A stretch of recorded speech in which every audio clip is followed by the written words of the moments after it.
Et ouais les gars, fin de série, fin de notre invincibilité. Malheureusement, la fin de série s'achève face à l'OM, pas face à n'importe qui, j'ai envie de vous dire. Voilà, c'est vrai qu'on a un gros du championnat qui venait à domicile. Alors c'est vrai que, bon, à part Monaco, on a été, on va dire, un peu surclassé à domicile. Voilà, on avait tenu tête à Paris jusqu'à craquer en fin de match. Et bien malheureusement, il y a eu un craquage complet en fin de match. Malheureusement. Et c'est vrai que c'est dommage parce que, bon, voilà, on connaît nos forces à domicile. On se disait Marseille va être prenable. Voilà, il y a un bel effectif des deux côtés. Peut-être beaucoup plus de qualité du côté de Marseille. Mais voilà, c'était un match à part. Voilà. Un match à part pour moi. Parce que c'est vrai que mes premiers amours au niveau du foot, en général, en tant que supporter, c'est vrai que voilà, Marseille a toujours été un peu dans ma vie. Donc c'est vrai que c'était un match à part pour moi sur ce match. Maintenant, c'est vrai que voilà, Dijon, c'est la ville. Voilà, on a le maintien à aller chercher. Donc voilà, sur ce match-là, je vous avouerai, je suis un petit peu voilà, resté en retrait et voilà, j'ai regardé, j'ai observé. J'ai déjà observé le spectacle dans les tribunes, voilà, avec ce magnifique tifo qui a été fait par les Lincoln, voilà, comme à chaque fois, j'ai envie de te dire, en or, ils font le taf, ils font largement ce qu'il faut. Magnifique tifo qui a été déployé avec une banderole où il y avait marqué supporte le club de ta ville. Alors j'ai envie de dire, voilà, je ne peux pas parler forcément aux anciennes générations déjà dans un premier temps, parce que voilà, on a tous les anciens, on a tous un club, on va dire, ça peut être Saint-Étienne, ça peut être un petit club populaire voilà, qu'on a supporté étant plus jeune. Mais je vais parler aux plus jeunes, voilà, aux plus jeunes qui arrivent maintenant, qui vont arriver dans la quinzaine d'années. Supportez le club de votre ville, les gars. Allez pas supporter des clubs comme Paris, parce que voilà, parce qu'il y a le fric, il y a tout ça. Voilà, défendez vos couleurs. Alors c'est sûr que voilà, vous aurez moins de chances de gagner des titres, mais au niveau football, vous aurez toujours de fortes émotions à vivre. Donc ça déjà, c'est la première des choses. Ensuite, au niveau du match, c'est vrai que on a été trop timide, trop timoré. C'est vrai que quand on regarde au final sur la totalité du match, on a 2 tirs cadrés. Je crois qu'il y a une tête de Xeka en première, si je ne te dis pas de conneries. Et puis la frappe de Kwan, on en reviendra un petit peu plus tard. Voilà, on n'a pas été assez dangereux, je pense, pour inquiéter cette équipe de Marseille. À la demi-heure de jeu déjà, on a cette blessure de Balmont qui, je pense, nous a fait du tort au niveau de l'agressivité au milieu de terrain. Et s'en suivra, voilà, quelques minutes plus tard, ce but en contre-attaque des Marseillais. Voilà, Payet qui servira Germain pour le 1-0. C'est vrai que ça laisse un sentiment amer parce qu'on sait qu'à la 10e minute, on a Samaritano qui file au but face à Mandanda, qui est repris, je crois, par Sarr. Alors, sincèrement, je pense qu'il y a faute. Sincèrement, pour moi, il y a faute. Maintenant, le problème, et ça c'est pour beaucoup de joueurs, c'est à chaque fois, c'est d'amplifier le geste.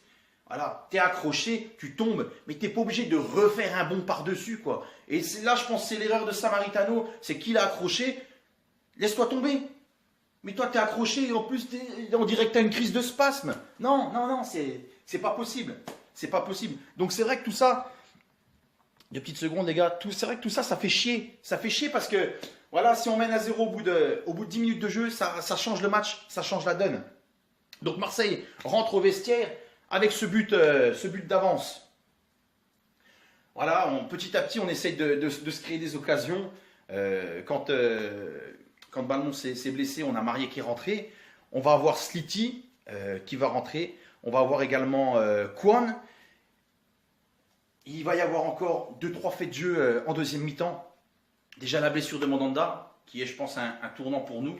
Parce que quand on fait rentrer Pelé, voilà, on sait que déjà, ce n'est pas la même qualité. Il y aura la blessure de Rami.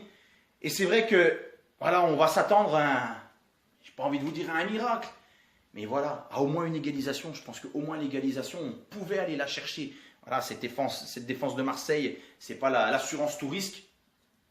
Donc le changement de Kwon, je crois, à la 70-72e, va s'avérer payant. Parce que 1 minute 20, 1 minute 30 plus tard, sur un centre d'Haddadi, Kwon dans la surface va réaliser une reprise de volée magnifique. Magnifique, elle va aller dans le petit filet avec le rebond, ça va trop épeler. On revient à un partout. Et à un partout, on se dit que tout est possible. Pardon les gars. On se dit que tout est possible, voilà. Il reste quoi? 16 minutes à jouer. On va pousser, on va pousser. Mais malheureusement, comme face à Paris, on va prendre l'eau en fin de match. On va prendre l'eau en fin de match. Déjà, on va prendre l'eau sur un deuxième but qui, je pense, peut être évitable. Rien que déjà comme on a concédé le corner. Mais c'est vrai que ce deuxième but d'Ocampos, alors je suis d'accord que là, comme l'assistant est placé, il ne peut peut-être pas le voir. Mais on est tous d'accord que le ballon vient se poser à ce niveau-là. Voilà, il rentre comme ça dans le but. Alors, on va me dire quoi? On va me dire la main, elle est collée au corps. Je suis d'accord, mais le problème, c'est qu'avec 50 000 arbitres, voilà, il y en a qui vont siffler, il y en a qui vont pas siffler. Je pense que si Dijon, à un moment donné, aurait marqué, voilà, Tavares, le ballon aurait tapé là et serait rentré, je pense qu'on aurait dit non, non, laisse tomber, il y a main. Donc, c'est ça qui me chagrine un petit peu. Surtout que l'arbitrage, en règle générale, voilà, il n'a pas été non plus phénoménal. Maintenant, au vu de notre pauvreté au niveau d'occasion, je pense que remporter le match, on ne pouvait pas. On pouvait juste espérer un match nul. Mais on va encore vivre une fin de match folle. Folle quand, je crois, 1 minute plus tard, on a ce déboulé d'Ocampos. Ocampos, voilà, René va sortir. Il va sortir, il va se faire mettre dans le vent par Ocampos. Et on a Yambéré. Yambéré, le bûcheron, qui va arriver. Alors, je suis d'accord, il arrive, il va toucher le ballon en premier. Mais le geste est tellement fort, puissant. Alors, Ocampos, là, j'ai envie de te dire, il aurait pu jouer dans l'émission Splash parce qu'il est parti en triple axel, en tout ce que tu veux. Mais c'est vrai que voilà, on prend ce penalty et ce carton rouge injustement. Voilà, Yambéré va prendre un rouge, René va prendre un jaune. C'est vrai que c'est moche. C'est moche. Alors après, c'est vrai que je crois que c'est en deuxième mi-temps. Ocampos, un peu comme Samaritano, quand il arrive dans la surface, il prend un avertissement, pareil, voilà, pour simulation. Et je trouve que voilà, il a été aussi empêché. Donc à ce moment-là, Marseille aurait pu, on va dire, prendre un penalty qui, je pense, aurait été peut-être plus logique que sur Yambéré. Voilà, Yambéré, pour moi, voilà, c'est sévère. Mais il y a une justice. Il y a une justice, pourquoi? Parce que Payet va venir se présenter face à René. Et René, au dernier moment, du bout du pied, va enlever ce ballon. On reste à 2-1. On espère toujours éventuellement aller chercher ce point du match nul. Surtout ce point qui nous permettrait de rester invincible à domicile. Mais non, parce que quelques instants plus tard, l'Otoa va faucher Payet et logiquement siffler un penalty. Et cette fois-là, voilà, Payet va prendre à contre-pied René. Donc voilà, c'est vrai que la fin de série s'arrête pour les Dijonnais. Maintenant, pas face à n'importe qui. Après, c'est vrai que quand tu regardes le match, ça peut laisser un peu de rage, des regrets. Maintenant, voilà, on reste 11e, 38 points. Je pense qu'on peut aller chercher ce maintien très rapidement. On va avoir un déplacement à Toulouse qui ne sera pas simple parce qu'eux aussi, ils vivent pour leur survie. Donc voilà, j'espère vraiment qu'on va atteindre ce maintien rapidement. Je pense qu'on n'a pas à rougir de notre défaite face à l'OM. Voilà, ce qu'on va retenir ce soir, c'est que on a la blessure de Balmont, où c'est une rupture du tendon d'Achille, je crois. Donc c'est vrai que ça fait rager. Ça fait rager. Mais on va noter aussi, comme bonne nouvelle, que samedi après-midi, on a eu la victoire de nos Dijonnaises qui ont remporté ce match 4-0.